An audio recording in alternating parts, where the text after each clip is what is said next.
বিনীতভাবে বিনীতভাবে আমাদের সমস্ত ডিএলএড ঐক্যমঞ্চ এবং এই 35,000 শিক্ষার্থীর তরফ থেকে শিক্ষামন্ত্রী, মাননীয় মুখ্যমন্ত্রী আমাদের গৌতম বাবুর আপনাদের কাছে বিনীত অনুরোধ তত নোটিশটা প্রকাশ করুন। এর সঙ্গে আরো জিরো কত বাড়বে তার ঠিক নেই। যদি এই 35,000 শিক্ষার্থীরা যদি বিদ্রোহ ঘোষণা করে, তাদের কিন্তু দেওয়ালে পিঠ ঠেকে গেছে। অনেকের বয়স হয়তো 30 হয়ে গেছে, অনেকের বয়স 35 হয়ে গেছে, অনেকের বয়স 40-এর কাছে চলে গেছে। তো সবাই কিন্তু দেওয়ালে পিঠ ঠেকে গেছে। নমস্কার, মাননীয় মুখ্যমন্ত্রী এবং মাননীয় শিক্ষামন্ত্রী এবং আমাদের পর্ষদ সভাপতি গৌতম পাল, আপনাদের সকলকে স্বাগতম। টেট পাস 2022, আমি জানি না যে আপনারা এই টেট পাস 2022-কে অবহেলার পাত্র কেন মনে করছেন। আজ 2000 টেট পাস 22 তাদের দেওয়ালে কিন্তু পিঠ ঠেকে গেছে। টেট পাস 2022 দেওয়ালে পিঠ ঠেকে গেছে।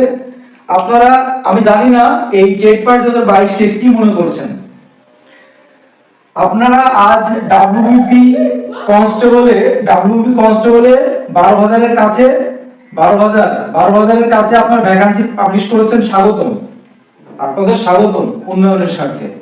কিন্তু যারা শিক্ষক সমাজ, সেই সমাজকে আপনারা দাবিয়ে দিচ্ছেন। আজ শিক্ষক রাস্তায় কান্না করছে। কোন রাজ্যের উন্নয়ন কখনোই হতে পারে না যদি সেই রাজ্যের শিক্ষক রাস্তায় পড়ে থাকে, সেই রাজ্যের শিক্ষক তার হকের দাবিতে পড়ে থাকে। আপনি আজ ডাব্লিউবি কনস্টেবল 12,000 ভ্যাকান্সি বার করেছেন, আপনাকে স্বাগতম।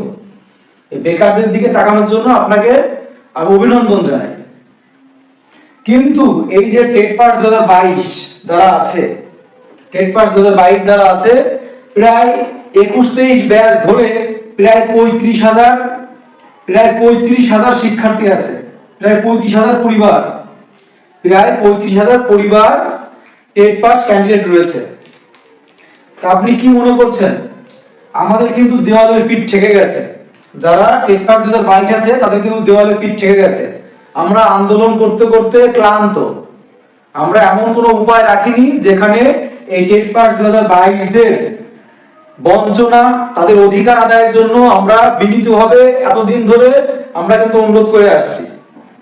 এবারে যদি এই টেট পাস 2022 যদি খেপে যায়, এই টেট পাস 2022 35,000 পরিবার, এক পরিবারে যদি আমি কমসে কম গড়ে 5 জন করে ধরি, গড় মিলিয়ে 5 জন করে সদস্য ধরি, তাহলে কি হিসাব আসছে দেখুন। আমি আপনার হিসাবটা দেখাচ্ছি। 1,70,000 ভোট, 1,70,000 ভোট। তা আপনি কি এই 1,70,000 ভোট আপনার হাতের মুঠোয়? 1,70,000 ভোট, এর সঙ্গে আরো যোগ করুন যে এরা যদি মাঠে নেমে পড়ে, এই 1,70,000 ভোট যদি এই যে 35,000 পরিবারের 35,000 ছাত্র যদি মাঠে নেমে পড়ে এই বর্তমান সরকারের বিরুদ্ধে, যা কিছুই করুক না কেন, যত উন্নতি করুক না কেন, কিন্তু সেই রাজ্যের শিক্ষা ব্যবস্থা যদি ধ্বংস করে দেয়, সেই রাজ্য কোনোদিন উন্নতি লাভ করতে পারে না। আজ 2022 স্টেট 2017 সাল থেকে 7 বছর ধরে 2022 স্টেট বঞ্চিত। তারা কি দাবি করছে? ভোটের আগে ইন্টারভিউ নোটিশ দাবি করছে, তাদের ন্যায্য দাবি। ভোটের আগে ইন্টারভিউ নোটিশ। গৌতম বাবু বলেছিলেন বছরে 2বার করে টেট হবে, বছরে ডবল চাকরি হবে, নিয়োগ হবে। বলেছিলেন 14-17 প্যানেল প্রকাশ হওয়ার পর আমরা 50,000-এর 48 ঘন্টা কাটতে না কাটতে ইন্টারভিউ নোটিশ দেব। এখন তিনি পাল্টে বলছেন যে আমি কখনোই কথা বলিনি, আমি বলেছি যে 2014-17 রিক্রুটমেন্ট কমপ্লিট হওয়ার পর আমরা ওটা নিয়ে চিন্তা ভাবনা করবো। তা এইরকম এক সময় এক রকম কথা, এক সময় এক রকম চিন্তা ভাবনা। এই যে 35,000 শিক্ষার্থী যারা আছে, তো এই রাজ্য কেন্দ্র সবাই তো একই, এরা তো প্রত্যেকেই এই ভোট ছাড়া কিছু বোঝে না।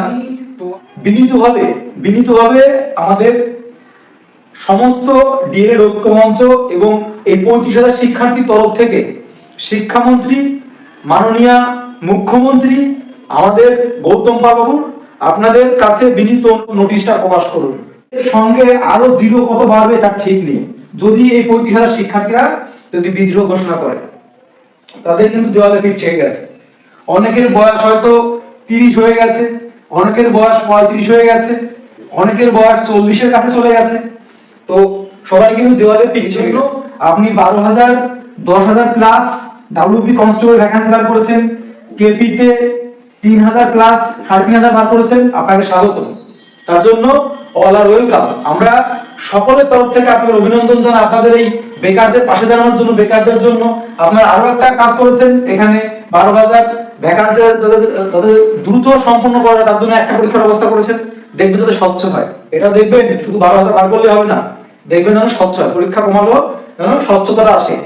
আর আমি বিনীতভাবে অনুরোধ করব, এই 22 স্টেট যারা আছে, 2022 স্টেট, তোমরা এই ভিডিওটা সমাজের সর্বোচ্চ স্তরে পৌঁছে দাও, সমাজের সেই সব স্তরে পৌঁছে দাও, সেই সব বুদ্ধিজীবীদের কাছে যারা মুখ বুজে বসে আছে, যারা এই 2022 সালের পাশে নেই। তো আমি শুধু একটা অঙ্ক দেখাবো, এই 35,000 শিক্ষার্থীর পরিবারে কমসে কম 5 জন করে সদস্য আছে। আবার এই যদি আমি ধরি, এই যে 5 জন করে সদস্য, এক একটা পরিবারে তাদের ফ্যামিলি, তাদের আত্মীয় স্বজন আছে। তো এরকম করলে কিন্তু শূন্য কত যোগ হয় তার ঠিক নেই। এটা যদি খেপে যায় তাহলে কিন্তু, আমি কাউকে ধমকানো চমকানোর কথা বলছি না, আমি তো এটুকুই বলছি, আমাদের যে বর্তমান সরকার আছে আমি তার বিপক্ষে বলবো না, কিন্তু আমরা শুধু একটা জিনিস চাই, এই টেট 2022 নোটিশ চাই। নোটিশ, এদের দ্রুত রিক্রুটমেন্টের ব্যবস্থা করতে হবে। সরকার চাইলে ভোটের আগে এদের সবকিছু কমপ্লিট করে দিতে পারে রাতারাতি। সরকার চাইলে এদের সবকিছু রাতারাতি কমপ্লিট করে দিতে পারে, কারণ বেশি তো নেই, যা ভ্যাকান্সি আছে সেই পরিমাণ পাস করে নেই। সরকার দ্রুত এদের সকলে চাকরি দিতে পারে, ভোটের আগে চাকরি দিতে পারে, সে ক্ষমতা সরকারের আছে। আর সেটা যদি সরকার করে দেখাতে পারে তাহলে কিন্তু সরকার সবার উপরে থাকবে। কারণ কেন? কারণ এটা বেকারদের সাথে, এটা বেকারদের যন্ত্রণা, এটা শিক্ষকের যন্ত্রণা। তো প্রিয় শিক্ষার্থী বন্ধুরা, আমার প্রিয় ভাই বোনেরা, তো তোমাদের কাছে আমি অনুরোধ করবো যে আমাদের কিন্তু যারা 2022 আছে তাদের পক্ষ নিয়ে কিন্তু আমি এই বক্তব্যগুলো রাখলাম। তো তোমরা অবশ্যই এই ভিডিওটা সমাজের সকল স্তরে ছড়িয়ে দাও। আর আমাদের একটা বক্তব্য থাকবে, 2022 স্টেটের ইন্টারভিউ আর না দিলে বলে তার ফল কি হবে সেটা আপনারা বুঝতে পারছেন, সেটা আপনারা বুঝতে পারছেন। এখানে না দল, না মত, না ঐক্য, না এখানে সিপিএম, না তৃণমূল, না বিজেপি, না কংগ্রেস, না আইএসএফ, যা কিছু কোনো দল নাই নেই, কিন্তু এখানে সব আছে। এখানে হিন্দু, মুসলিম, খ্রিস্টান, বৌদ্ধ, জৈন, সব ধর্মের লোক আছে। আর এখানে কিন্তু দল মত, এখানে কিন্তু দল মত নির্বিশেষে হবে, দল মত নির্বিশেষে হবে। কারণ বেকারের জ্বালা এখানে কেউ দল মানে না, বেকারের জ্বালা এখানে দল মানে না। আমি আবারও আমাদের মাননীয় শিক্ষামন্ত্রী, আমাদের মাননীয় মুখ্যমন্ত্রী এবং আমাদের পর্ষদ সভাপতি গৌতম পাল বাবুর কাছে বিনীত অনুরোধ করবো, তো এই ইন্টারভিউ নোটিশটা প্রকাশিত। তো প্রিয় শিক্ষার্থী বন্ধুরা, চলো আমরা আন্দোলন থামাবো না, আন্দোলন চলছে, আন্দোলন চলবে, এবং 2022 সালের ইন্টারভিউ দিতে হবে সরকারকে, না হলে কিন্তু সরকার খেলা হবে।